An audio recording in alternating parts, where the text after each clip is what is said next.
तो मैं मेरी कार के ऊपर देख ही रहा था कनाडा और यूएस के 2 फ्लैग, और फिर बिल्कुल ही सामने जो नॉर्मंडी बीच है उसके ऊपर लगे हुए हैं।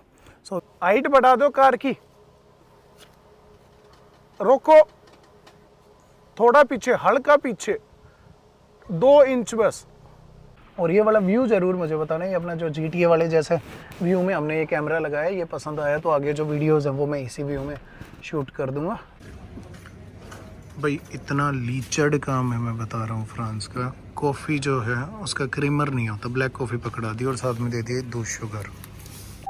चलो जी, अभी जो फ़िलहाल जो हालत चल रही है उसके हिसाब से 80 लीटर में 440 किलोमीटर की रेंज बता रही है ये। सो जैसा मैंने बताया था, ये ट्रेलर होने के बावजूद जो है बाद में काफ़ी ज़्यादा फ्यूल जो है वो पी रही है। तो एक बार एयर प्रेशर जो है वो देख लेते हैं। हाँ जी, गुड मॉर्निंग। डेट हो गई आज अगस्त 11 और अभी हमें पेरिस के पास में, तो यहाँ से अभी हम निकल रहे हैं नॉर्मंडी बीच करके ना, यहाँ पे एक जगह है वहाँ पे। तो जिन्होंने थोड़ी बहुत हिस्ट्री पढ़ी है, वर्ल्ड वॉर 2 में बहुत बड़ा सिग्निफिकेंस है। D-Day नाम का एक इवेंट था, वो हुआ था यहाँ पे, जिसमें कि अभी तक का कहते हैं दुनिया में सबसे बड़ा जो सी बोर्न इन्वेजन है वो किसी भी कंट्री का हुआ था, जिसमें अमेरिकन और जो एलाई फोर्सेज हैं उनके 1,56,000 जवान जो है वो यहाँ पे लैंड हुए थे इसी बीच पे। और उसके बाद में जो नाजीज़ हैं उनके अगेंस्ट इन्होंने जो भी वॉर है वो छेड़ी थी।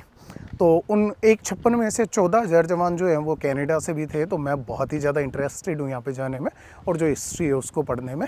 तो अभी के लिए आपको लेके चलते हैं। सुबह सुबह सामान जो हो रहा है पैक, और टेंट जो है बस वो फोल्ड करना है। उससे पहले अपने फरून ने बहुत बढ़िया वाली अपनी जो ग्रीन टी है वो बना रखी है, तो वो पीते हैं और उसके बाद गोली की स्पीड से निकलते हैं यहाँ से। तो ये रखी है अपनी ग्रीन टी, और ये जो हिच है इसको लगाने में थोड़ा सा स्ट्रगल आएगा। तो मैंने बताया था ये 2 इंच की बॉल है, ये यूएस वाली है, यहाँ पे फिट नहीं बैठती इसमें। तो इसके लिए बहुत बहुत शुक्रिया। यूके से किसी ने हमें रेंट पे दे दिया, हम हमारे वाला वहीं पे बोला है। मुझे नहीं पता था यूएस में मिलता नहीं है, मतलब यहाँ पे यूके में नहीं मिलता है। सो मैंने यहाँ पे स्टैंड लगा दिया है मेरा जो फ़ोन का। तो आजकल आपको जो बढ़िया वाले जो व्यूज़ हैं ऊपर से वो मैं दिखाऊंगा 0.5 में शूट करके।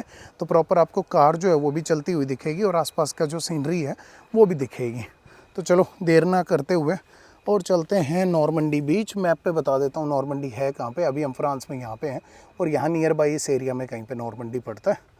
बाकी काफ़ी बार पूछा जा चुका है कि मैप का थोड़ा डिटेल्ड टूर दे दो। भाई बहुत ही ज़्यादा डिटेल्स हैं इसमें, कैसे बताऊँगा मैं, बट वैसे मैं दिखा देता हूँ थोड़ा सा। तो चलो चलते हैं जल्दी से, गोली की स्पीड से निकलते हैं। हाँ, वो दिवांशु थोड़ा सा बोल रहे थे कि मैं गाड़ी नहीं चलानी आती एंड ऑल दैट। मैं बता देता हूँ 4 साल में पहली बार ऐसा हुआ है कार के ऊपर कोई स्क्रैच आया है, और ये दिवांशु की करामात है। हालांकि हम बहुत ज़्यादा, मैं तो खासकर बिल्कुल केयर नहीं करता, बट इनकी आदत है। मैं थोड़ी रिम भी अगर टच कर दूं कहीं पे तो हल्ला मचा देते हैं। 5 गाँव में बताएंगे राहुल भाई को गाड़ी नहीं चलानी आती है ऑल दैट, और ख़ुद चलाते हैं बिल्कुल ही मतलब एस होल की तरह। तो उसमें फिर अब मैं क्या ही बोलूँ। तो ज़्यादा हैवी ड्राइवर है नहीं वैसे, एजेड पता नहीं इनको किसने दे दिया। बट चलो एनीवेज सामान करते हैं पैक और जल्दी जल्दी निकलते हैं यहाँ से। तो भाई चलने की हो गई है तैयारी शुरू, और बस अब कार जो है वो इसके लगानी है, टो जो अपना हिच है उसमें। तो गांव में अपन ने बड़े ट्रैक्टर रिवर्स करके ट्रॉली लगाई, बट ये थोड़ा सा डिफ़िकल्ट हो जाता है क्योंकि कैमरे में देख के लगानी होती है, वैसे दिखता नहीं है। बट दिवांशु को हमने बताया हैवी ड्राइवर, थोड़ा और बस, हाइट बढ़ा दो कार की, रोको, थोड़ा पीछे, हल्का पीछे, 2 इंच बस, थोड़ा और हल्का, बस। अब बढ़ा दो हाइट, जाने दो, परफेक्ट। तो भाई जैसे आपने देखा ही कि बहुत ज़्यादा कोई मेहनत का काम नहीं है, मिनट 2 ही लगती हैं इसको करने में। उसके बाद में ये जो है इसको अपना नीचे करोगे तो जो ट्रेलर है वो सेट हो जाता है उस पर। इससे ज़्यादा परफेक्ट वो नहीं हो सकता।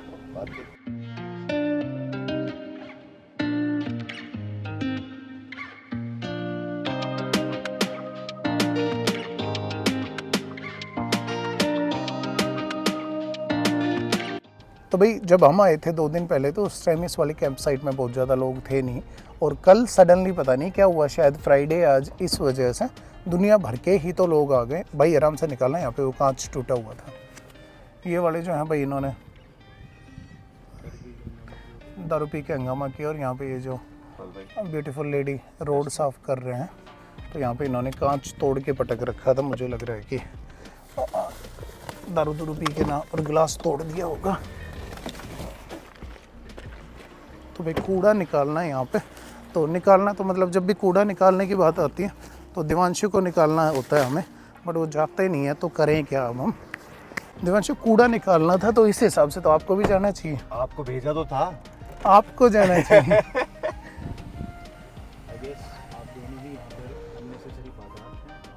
तू जा सबसे पहले। वरुण तो बहुत साबुन इंसान हूं। वरुण हम दोनों में से एक को रखना आपकी मजबूरी है। So I'll prefer somebody else. I'll ask somebody else.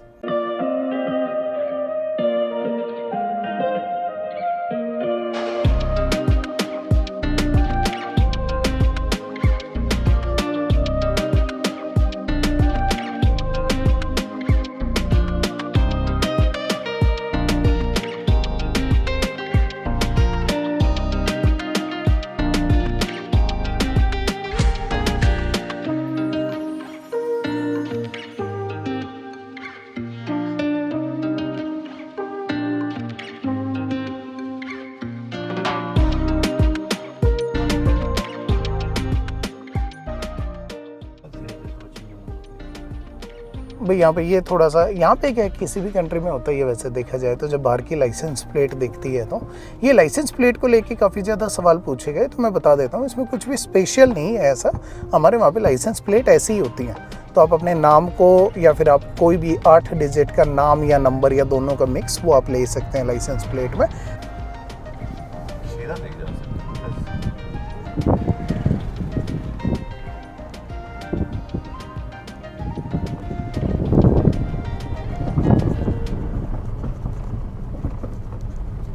यहाँ से निकलने की कोशिश करो। दिवांशु पहले गैस स्टेशन है भाई, इस साइड में ना मिनी कूपर बहुत है, और जिन्हें नहीं पता उनको मैं बता दूं हमारे पास मिनी कूपर भी है, कभी वीडियो में नहीं आई ना। ओके, तो बहुत ही बढ़िया कार है नो डाउट, छोटी सी है और शहरों में खास करके जो बीड़ी बाड़ी गलियाँ उनमें चलाने में एक नंबर बढ़िया चलती है। और इधर पे आके ना सडनली ऐसा लग रहा है बहुत ही ज़्यादा दुनिया भर की जो मिनी कूपर है वो है यहाँ पे।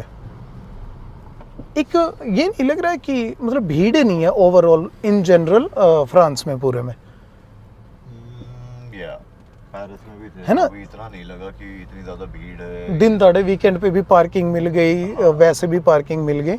और तो और भाई जो अपना ये है आईफिल टावर उसके बिल्कुल नीचे पार्किंग मिल गई, मतलब 50 मीटर दूर। सो दैट इज़ अमेजिंग। अगर आप कभी CN टावर आओ वहाँ पे टोरंटो में, पार्किंग आपको कम से कम 2 किलोमीटर दूर जाके ना खड़ी करके और फिर आना पड़ेगा। या पास में जो है वो मल्टी लेवल वो बहुत ही ज़्यादा एक्सपेंसिव है। बट पेरिस में हो चाहे यहाँ पे जहाँ पे अभी हम घूम रहे हैं, यहाँ पे ऐसा लगा नहीं कि हाँ भी कोई पार्किंग का मसला है किसी भी तरह से। यहाँ से भी 3 घंटे 20 मिनट का रास्ता है, और बस रास्ते में एक बार रुक के ना कॉफ़ी लेनी है। बाकी बहुत ही बढ़िया रास्ते, मैंने आपको जो रोड है वो तो बताए ही थे, बहुत ही ज़्यादा बेहतरीन है। फ्रांस में स्पीड लिमिट भी 130 तक जाती है कई जगह पे। सो चलते हैं जल्दी से, रास्ते में कहीं अगर कोई ये दिखा कॉफ़ी वगैरह, कोई बेकरी, तो वहाँ से कुछ खाने का भी ले लेंगे, फिर उसके बाद निकलते हैं आगे।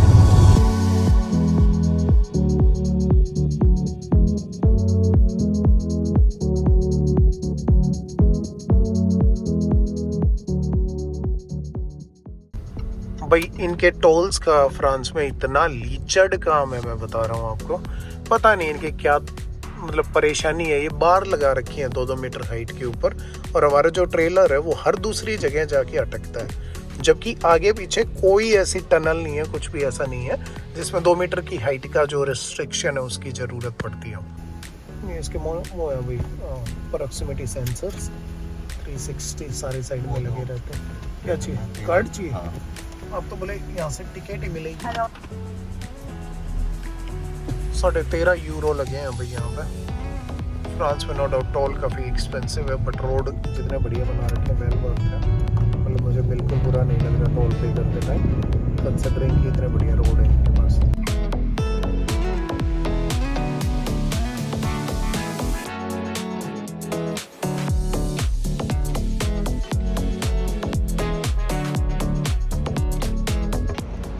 रास्ते में मिल गया भैया एक मैकडी, तो यहाँ से 1-2 कॉफ़ी ले लेता है। ये दिवांशु का कोई प्लान था नहीं वैसे मुझे कॉफ़ी दिलवाने का, बट चलो मैं तो ज़बरदस्ती लग के ले रहा हूँ। यहाँ पे भैया कि मैप मिल गया, इसमें सारा दिखा रखा है कहाँ कहाँ पे इनके जो स्टोर हैं, और साथ में घूमने की कौन कौन सी जगह हैं। भाई इतना लीचड़ काम है, मैं बता रहा हूँ फ्रांस का। कॉफ़ी जो है उसका क्रीमर नहीं होता, ब्लैक कॉफ़ी पकड़ा दी और साथ में दे दिए 2 sugar. Thank you so much. ये लेडी ने फिर भी थोड़ा इसमें मिल्क मिला के दिया है मुझे। बेरियल में अच्छे लोग बहुत हैं, बट वैसे बता रहा हूँ ओवरऑल बहुत ही रद्दी काम। अभी हम यहाँ पे आए थे और ये मैंने मैकडी से कॉफ़ी ली है और ये लिया मैंने क्रॉसॉन। तो इससे थोड़ा सा क्यों हो गया कि ब्रेकफास्ट हो जाएगा, उसके बाद में निकलते हैं आगे, फिर कुछ बढ़िया खा लेंगे। तो भाई फाइनली वो एक वंडरफुल लेडी है, उन्होंने इसमें थोड़ा दूध डाल दिया था, उसकी वजह से बढ़िया हो गई, वरना ब्लैक कॉफ़ी दे दी थी। एक हमारे यहाँ पे ये होते हैं, मतलब हमारे यहाँ पे क्या कनाडा में भी होते हैं और यहाँ यूके वगैरह में, यूरोप में भी होता है, ट्रक स्टॉप होते हैं। तो इनमें जो बेनिफिट मिलता है आपको वो यही कि अंदर फ्री आपको शावर मिल जाता है और यहाँ पे बड़ी बड़ी जो लंबी पार्किंग है वो मिल जाती है आपको। तो यहाँ लगा के ना कार, और अगर ट्रेलर भी है तो खूब लंबी चौड़ी पार्किंग है और आराम से आप यहाँ पे सो सकते हैं। अगर आपने रिलैक्स करना है वो आप कर सकते हैं। उधर भी आप देख रहे होगे वो ट्रक के पीछे काफ़ी लंबी जो आरवी है वो जुड़ी हुई है। सो इस तरह की जो जगह है उनके लिए ये ट्रेलर जो है वो बहुत ज़्यादा बेनिफिशियल है। तो हमें अपनी जेब से कुछ भी नहीं पे करना है, यहाँ पे आप पार्क करो, अंदर जाओ, जाके ना अपना शावर वगैरह लेके आओ और उसके बाद आके ना अपनी कार में अपना जो ट्रेलर है उसमें आराम से सो। तो इससे क्या है, एक मोबिलिटी का बड़ा बेनिफिट हो जाता है। तो इसलिए मैं कह रहा था कि ट्रेलर जो है उसको लेना बहुत ज़्यादा ज़रूरी था एंड काफ़ी बढ़िया जो डिसीज़न है वो रहा। We are loving it so far, everything is going very smooth. तो चलो अभी कॉफ़ी थोड़ी देर पी लेते हैं, नींद खुल गई। अब मैं करूँगा ड्राइव और दिवांशु बजाएंगे बढ़िया वाले गाने। दिवांशु देखना कितने बढ़िया आरवी है। अरे भाई ये तो अभी अभी यहाँ पे आई, देखना कितने ज़्यादा प्रीमियम है। Yes it's very nice. Alloy wheel पीछे का वो देखो, नो डाउट इट्स गुड। और आई ये भी यूके से हैं। मुझे जो ब्लैक का कॉम्बिनेशन है किसी भी कलर के साथ में व्हीकल्स में वो बहुत ज़्यादा पसंद है। इसके भी मैं जो अलॉय व्हील है वो कनाडा जाता ही चेंज करवाऊंगा और इसको हम रैप करवा देंगे। तो साइड से बिल्कुल ऐसा जो रैप है जो कार के ऊपर लगा हुआ है, सिमिलर कलर का जो मिलिट्री कलर का जो रैप है वो इसके ऊपर भी हम करवाएंगे। बट नो डाउट कि this one is looking like very beautiful, बहुत ही ज़्यादा बढ़िया। चलो निकलते हैं भाई। ड्राइवर हो गया अब चेंज और अब हम चलाएंगे कार। मौसम काफ़ी बढ़िया, बादल हो गए तो चश्मे भी नहीं पहनने पड़ेंगे ये वाले, इनमें मुझे वैसे भी दिखता कम है। तो चलो 2-1 घंटे की ड्राइव और सो धुआंधार स्पीड से चलते हैं।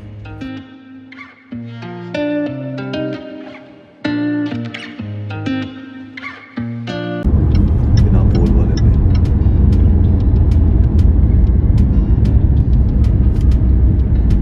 भाई पहले सुना जरूर था और बताया भी था हमें तो एडवांस में कि फ्रांस में टोल बहुत ज़्यादा है, जगह जगह पे टोल है और काफ़ी ज़्यादा एक्सपेंसिव पड़ेंगे। But to be very honest, मुझे बिल्कुल 1% का भी जोर नहीं पड़ रहा टोल पे करने में, बिकॉज जो रोड है वो बहुत ही ज़्यादा बेहतरीन बना रखे हैं। बुरा जब लगता है जब आपसे टोल के पैसे ले ले और रोड में 2-2 हाथ के गड्ढे हों तो लगता है बुरा। बिल्कुल ऐसे बना रखे हैं रोड पेट का पानी भी ना हिले, जैसे मर्जी चलाए जाओ। 130-140 की जो एवरेज है वो आ रही है आराम से। सो या डेफिनेटली चलो टोल तो पे करना ही करना है, इसी से डेवलपमेंट होती है।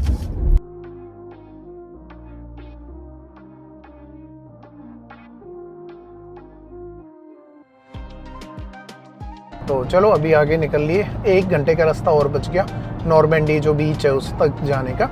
और प्लान में थोड़ा सा चेंज भी लग रहा है, तो शायद हम ऊपर जो अपना बेल्जियम नीदरलैंड साइड में भी निकल जाएं शाम को। ये मानना पड़ेगा अपने यहाँ पे बहुत ही छोटे छोटे कंट्री हैं, तो बिल्कुल ही ऐसा नहीं फील हो रहा है कि एक कंट्री से दूसरे कंट्री में ट्रैवल कर रहे हैं। अब 3 घंटे का रास्ता है यहाँ से and you will be in middle of like another country.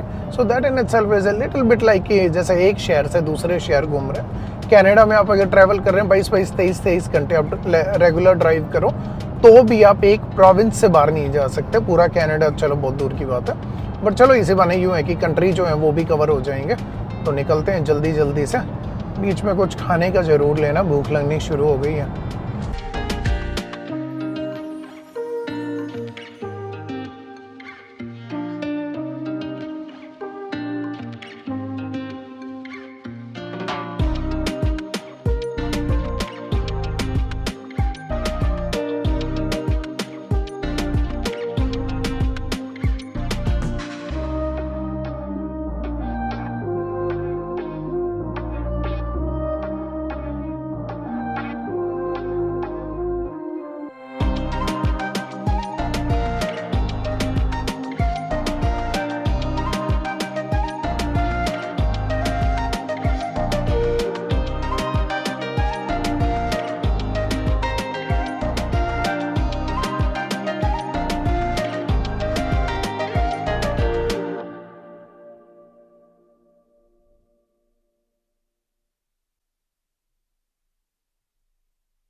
हाँ जी, फाइनली हम यहाँ पे नॉर्मंडी में एक अपना ओमाहा बीच करके हैं, वहाँ पे आ गए हैं। तो पीछे आप देख ही रहे होंगे इनका एक मॉन्यूमेंट बना हुआ है। तो पार्किंग हमेशा की तरह ही मुझे बहुत ही ज़्यादा बढ़िया जगह पे मिल जाती है। तो यहाँ पे मैंने पार्क में लगाई है कार। तो पहले मैं थोड़ा सिग्निफिकेंस बता देता हूँ इसका है क्या। वर्ल्ड वॉर 2 में जो अमेरिकन फोर्सेस और उनके एलाइज थे, चाहे वो ब्रिटिश हो, चाहे कैनेडियंस हो, फ्रेंच हो, तो उन्होंने यहाँ पे अब तक का सी के रास्ते, मतलब समुद्र के रास्ते अभी तक का किया गया जो सबसे बड़ा इन्वेजन है वर्ल्ड में, वो यहाँ पे किया था। तो उस टाइम नाजीज़ के अगेंस्ट जो वॉर है वो चली हुई थी। तो जो अमेरिकन ट्रूप्स हैं उन्होंने 5000 से भी ज़्यादा जो बोट हैं वो यूज़ करके और 1.5 लाख से भी ज़्यादा जो अपने ट्रूप्स हैं वो इन्हीं शोर्स के ऊपर उतारे थे। और यहाँ से फिर जो नाजीज़ हैं उनके अगेंस्ट जो वॉर है वो हुई थी। तो यहाँ पे बहुत ज़्यादा सिग्निफिकेंस इसलिए भी है क्योंकि डैमेज दोनों साइड में बहुत ज़्यादा हुआ था। फॉर एग्जांपल अपने यूएस के अप्रॉक्सीमेट आप ये मान के चलो कि 9400 जो ट्रूप्स हैं उनकी यहीं पे सिमेट्री बनी हुई है। So those many people died in that war. तो ऑब्वियस है कि यहाँ बहुत सारे लोगों को सेक्रीफाइस देना पड़ता है, तब जाके ना आज की जो दुनिया है वैसी बनी है। तो पीछे बहुत छोटा सा एक टाउन बना हुआ है। तो नॉर्मंडी में डिफरेंट बीच है, this is just one of them. But इसका काफ़ी ज़्यादा सिग्निफिकेंस इसलिए भी है क्योंकि इसमें बताया तो ये गया था कि भाई ये वाला जो है इसकी जो शोर लाइन है वो बहुत ज़्यादा रफ़ है, तो उसकी वजह से शायद इधर से कभी भी ना आए जो अमेरिकन फोर्सेज हैं वो। बट हुआ ये कि इधर से ही वो आए, तो ये मेन था बेसिकली। सबसे ज़्यादा जो मतलब डैमेज आप कह लो वो यहीं पे हुआ था इस वाले शोर के ऊपर, और सबसे ज़्यादा जो ब्लडी वॉर है वो भी यहीं पे हुआ था। तो यहाँ पे इन्होंने बनाया मॉन्यूमेंट। तो पहले अपन चलते हैं उधर की साइड में, तो मैं मॉन्यूमेंट का दिखा के आता हूँ आपको थोड़ा सा। कार की चाबी निकाल लेता हूँ मैं पहले, फिर मैं चलता हूँ। दिवांशु वगैरह उधर जो बीच है उसके ऊपर ही उतर गए थे, तो उधर की साइड में वो शूट कर रहे हैं। तो चलो एक बार चलते हैं। कार कर दी हमने लॉक। तो जो अभी ज्वाइन कर रहे हैं उनको मैं बता दूँ, फ्रांस के इस एरिया में घूम रहे हैं अभी के लिए हम। तो नॉर्मंडी बीच करके ना एक जगह है, नॉर्मंडी टाउन भी है, तो उधर पे आए हुए थे।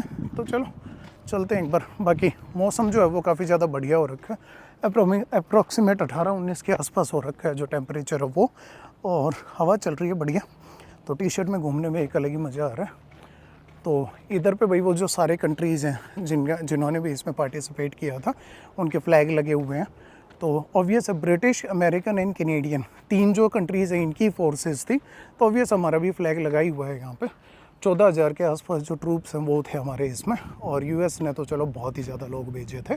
तो बाकी बहुत सारे कंट्रीज़ हैं जिन्होंने वैसे सपोर्ट किया था, उन्होंने भी अपने ट्रूप भेजे थे। बट नॉर्मली यूँ है कि मेन अपने कैनेडा, यूएस और ब्रिटेन, इन तीनों के ही लोग थे जो कि शामिल थे इसमें। तो बाकी फ्रेंच हो गए, डच हो गए, चेक रिपब्लिक हो गया आई थिंक, और ऊपर के थोड़े बहुत कंट्रीज़ और भी थे। तो ये है वो बीच। और ऑब्वियस है कि हाँ, जब ऐसी जगह पे आते हैं तो ऐसा लगता है हिस्ट्री जो है वो एकदम से सामने ही आ गई हो। मैंने इसके ऊपर जो डॉक्यूमेंट्री है वो देखी है, काफ़ी बढ़िया सैंड के बीच हैं और पत्थर का जो एकदम मतलब जो रॉकी सा था ये उस टाइम में जो बीच है। तो उम्मीद उनको बिल्कुल नहीं थी कि इधर से भी हो सकता है कोई हमला, but again here we are. तो ऐसे जो इवेंट है उन्होंने वही आज की जो दुनिया है उसको शेप किया है। वहाँ पे इन्होंने कुछ एक मॉन्यूमेंट बना रखे हैं। तो चलो उधर ही चलते हैं, चल के ना देखते हैं क्या हिसाब किताब है। ऐसी सी जो फील है वो मुझे आई थी अपने वहाँ पे गोवा गया था मैं अभी रिसेंटली। यहाँ पे किसी का क्यूट सा पपी भी है। तो मेरे पास डॉग है, मुझे डॉग्स बहुत ज़्यादा पसंद है, तो बहुत ही ज़्यादा क्यूट पपी है किसी का।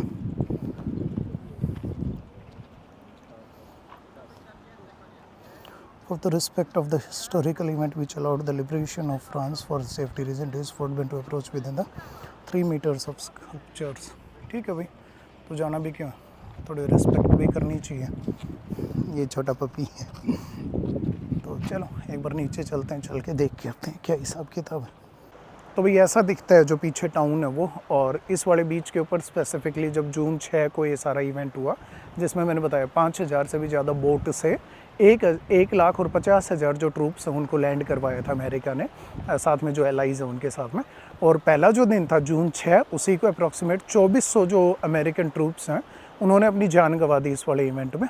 सो यहाँ पे एक सिमेट्री भी बनी हुई है जिसमें अप्रॉक्सीमेट 9,000 से भी ऊपर जो अमेरिकन ट्रूप्स हैं उनकी सिमेट्री है, बेसिकली ग्रेव है वहाँ पे।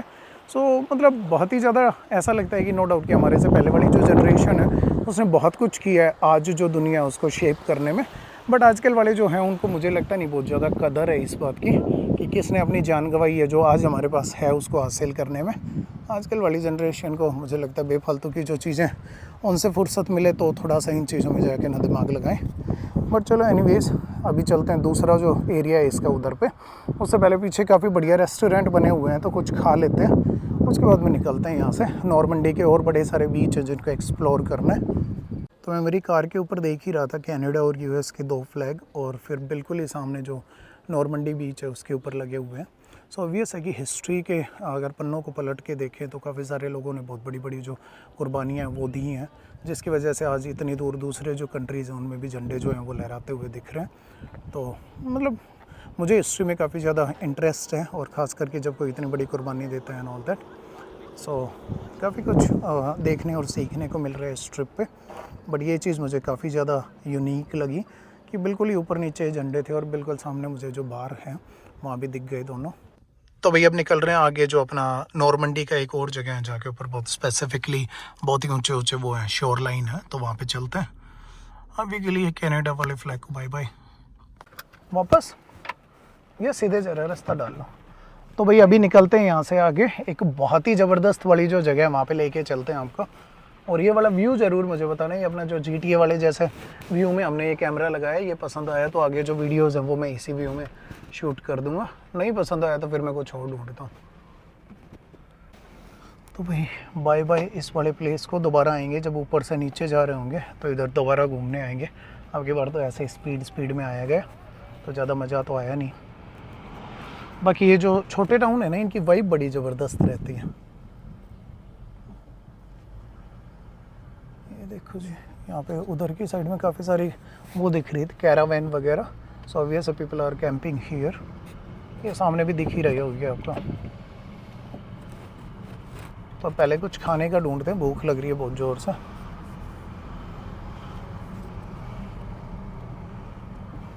यहाँ का आर्किटेक्चर थोड़ा सा डिफरेंट लग रहा है जो नॉर्मल है उनसे। ऊपर खुली छत छोड़ रखी है जिसके ऊपर कोई रेलिंग वगैरह नहीं है, किसी दिन गिर पड़ जाएगा कोई।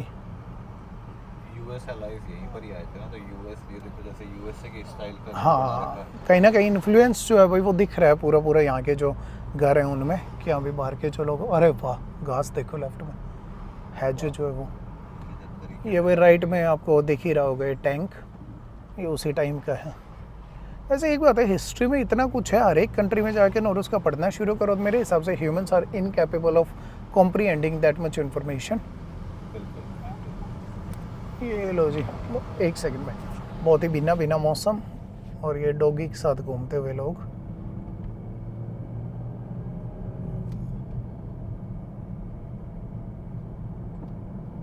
यहाँ कहीं घास के जो मैदान उनमें डाल ले बंदा अपनी चेयर या खाट बिछा ले, जब अपने फोल्डिंग वाली आती है वो। तो चलो अब ज़्यादा टाइम ना लगाते हुए और निकलते हैं यहाँ से स्पीड से। और जहाँ पे अभी हम जा रहे हैं वहाँ जाके दिखाता हूँ, बहुत ही बेहतरीन वाली जगह। आज पहली बार मुझे लग रहा है ड्रोन शॉट्स हम लेंगे जो हमारी ट्रिप है उस पर। इससे पहले हमने ड्रोन की वीडियो नहीं डाली है ना कहीं भी, आज डालते हैं ड्रोन की जो वीडियो है वो। चलो, ये राइट में भाई यूएस का फ्लैग देखने को मिल रहा है, तो मे बी यूएस से जो भी आए थे उनकी फैमिलीज़ वगैरह होते होंगे यहाँ पे। और ये वाले जो स्मॉल टाउन वाइब है जिसमें बीच में बढ़िया से फूल लगाए रहते हैं, इनकी कोई बराबरी नहीं है। लेफ्ट में कैफ़े भी हैं कुछ अच्छे अच्छे, खाना पीना अपन ने यहाँ से निकले बाहर से ही खा लें। जिधर हम जा रहे हैं भाई उसके बंद होने का डर है थोड़ा सा, कि लेट ना हो जाए, दिखेगा नहीं। वाह क्या सुंदर लग रहे हैं, देखो छोटी छोटी विंडो और ये फूलों का वो रखा हुआ। सामने गन्ने के या ज्वार के मक्के के खेत हैं भैया। तो नो डाउट यार बहुत ही ज़्यादा पसंद आ रही है मुझे यहाँ की जो वाइब है वो। छोटा सा टाउन और सारा नेचुरल जो ब्यूटी है उससे भरा हुआ। तो भैया आज कार ने पेट्रोल पीने के मामले में थोड़ी सी रेल बना रखी है। तो सुबह ही टंकी भरी थी फुल और 450 किलोमीटर चली होगी बड़ी मुश्किल से, और दोबारा से आ गए हम गैस स्टेशन पे। यहाँ पे थोड़ा सा लग तो ऐसा ही काले पीले से ही रहे हैं इन वाले के, तो मतलब बहुत ज़्यादा कॉन्फिडेंस सा नहीं आ रहा मुझे। Pay at pump, payment only, credit card, fuel card, pay at pump ये रहा, इधर पे है भाई, लो पे करते हैं कार्ड से। तो ये भैया हमने ऑन रूट जैसे बना रखे हैं यहाँ पे EG ग्रुप करके ना, और काफ़ी बड़ा गैस स्टेशन है, साथ में इधर पे पार्किंग भी है। तो एक बार भर लेते हैं फ्यूल और भर के ना फिर इसको लगा के पार्किंग में फिर अंदर चलते हैं। देखो 122-23 यूरो का तो ऑलरेडी डल चुका है इसमें। तो हाँ नो डाउट कि फ्यूल प्राइस मैं ज़रूर कहूँगा यहाँ पे काफ़ी ज़्यादा एक्सपेंसिव है फ्रांस में, तो हमारे वहाँ के कंपेरेटिवली हमारे वहाँ तो $2 में प्रीमियम जो फ्यूल है वो मिल जाता है आपको आराम से। बट यहाँ पे अगर बात करें तो ये देखो जी, ये पड़ा है हमें 141 यूरोज़ का 67 लीटर, 80 लीटर की टंकी है हमारी कार की। तो चलो अभी रखते हैं इसको वापस। और ये काफ़ी बार बता चुके हैं, इसको यहाँ पे लगा लिया करो। हाँ जी, मुझे भी पता है ये यहाँ पे लग जाता है, वो अलग बात, लगाने में आलस आते हैं, जल्दी जल्दी भरना होता है तो हम ना अलग करते इतना। चलो जी, पर लीटर पड़ा हमें ये 2.09 यूरो का। So that is expensive. So ऐसा है ये इधर से। सो अभी मैं जा रहा हूँ कार को पार्क लगा के ना, कार लगाता हूँ मैं इसके पीछे पार्क, और उसके बाद में फिर निकलते हैं यहाँ से। मतलब अंदर जाऊँगा, अभी तो वॉशरूम यूज़ करने और थोड़ा कॉफ़ी वॉफ़ी पी के आऊँगा। सामने देखो डॉगी की ट्रेनिंग चल रही है। डॉग से मुझे बहुत ही ज़्यादा प्यार है। मेरे पास एक बहुत क्यूट सा पपी है, अभी घर पे है वो, जल्दी आएगा वो भी। चलो जी, अभी जो फ़िलहाल जो हालत चल रही है उसके हिसाब से 80 लीटर में 440 किलोमीटर की रेंज बता रही है ये। सो जैसा मैंने बताया था, ये ट्रेलर होने के बावजूद जो है बाद में काफ़ी ज़्यादा फ्यूल जो है वो पी रही है। तो एक बार एयर प्रेशर जो है वो देख लेते हैं, वो थोड़ा कम लग रहा है मुझे, दब के चल रही है कार जो है वो। तो भाई अभी चल रहे हैं अंदर, एक बार जाके ना वॉशरूम यूज़ करके आते हैं।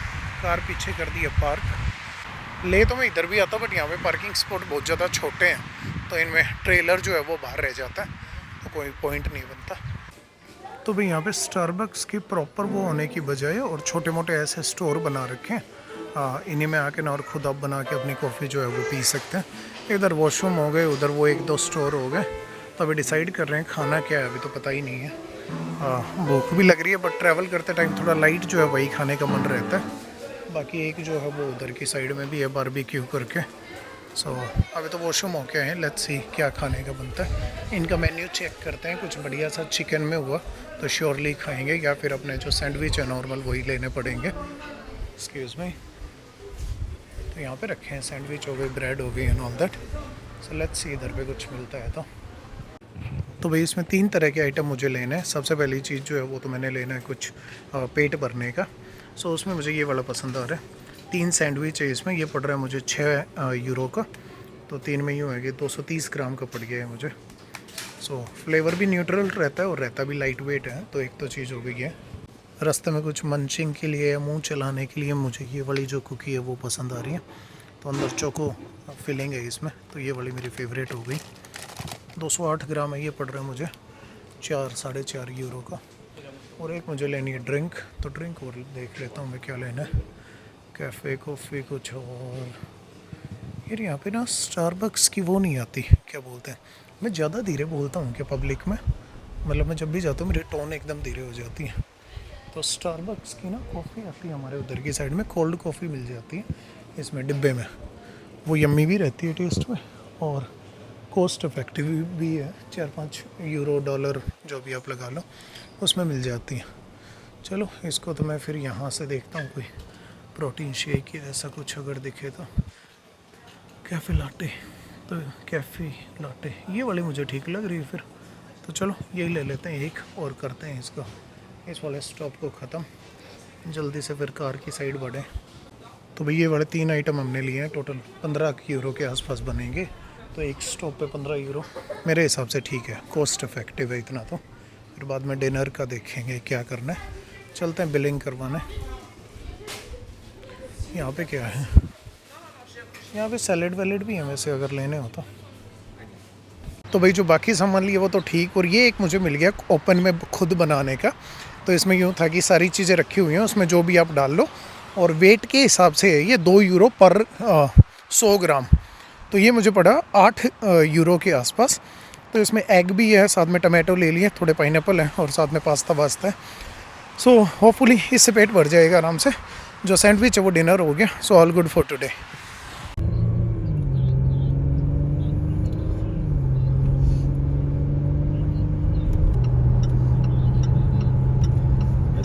करके एक जगह है, वहाँ जा रहे हैं। पेरिस फ्रांस में ही है एतरतात।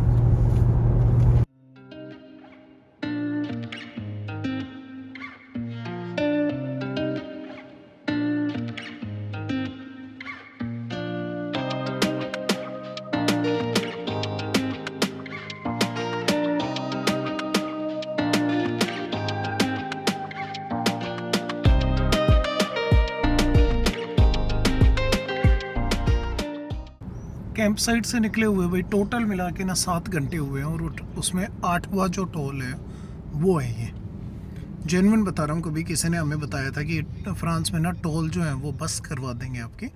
Even though I do appreciate कि बहुत ज़्यादा शुरू में ये लग रहा था कि हाँ चलो ठीक है रोड अच्छे हैं तो उसकी वजह से चलो टोल ले भी रहे हैं तो, बट ये तो एक्सेसिव हो गया। मतलब जिधर भी जा रहे हैं 8वां टोल पे कर रहे हैं आज पूरे दिन में। एंड ये है 6 यूरो 70 सेंट का।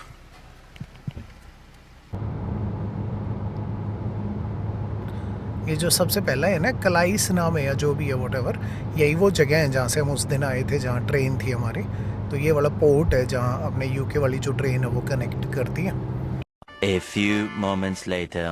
तो भाई एक्चुअल में हुआ ये कि मुझे जेन्युइनली ये लग रहा था जहाँ पे हम जा रहे हैं हम ही होंगे क्योंकि बारिश का मौसम है ना ऑल दैट, बट यहाँ पहुँचे तो दिख रहा है आरवी हो रखी है यहाँ। तो कम से कम कोई 20-30 आरवी पीछे हमने देखी और 2-4-5 हमारे आगे भी जा रही हैं अभी। तो ये सारे ही उधर की साइड में जा रहे हैं। तो चलो ज़्यादा सरप्राइज नहीं, जल्दी से दिखाते हैं आपको कहाँ पे जा रहे हैं। हाँ जी, तो फाइनली हम पहुँच गए हैं यहाँ पे और कार की जो पार्किंग है वो मिल गई इधर। हालांकि पार्किंग है नहीं है, बस जुगाड़ करके लगाई ही है क्योंकि इधर की साइड में कोई भी डबल पार्किंग जो है वो खाली नहीं थी। तो ऑर्डर ये था कि कहीं इधर उधर लगाएं तो ट्रेलर जो है वो टच ना हो जाए। तो अब जल्दी से चलते हैं, बारिश आ रही है। आई विश कि मौसम जो है वो बेटर होता तो और बढ़िया जो हालात हैं उनमें घुमाते हैं आपको, बट अभी मौसम ज़्यादा बढ़िया है नहीं, बट दिखाना तो है ही। तो अभी हम रात को रुकने का प्लान कर रहे हैं यहीं पे। तो कल सुबह फिर दोबारा से आपको घुमाने लेके चलेंगे इधर की साइड में। तो भाग के चलते हैं, पहले जगह दिखा देता हूँ। तो भाई ये है वो जगह जहाँ पे हम आए हैं। Look at the view.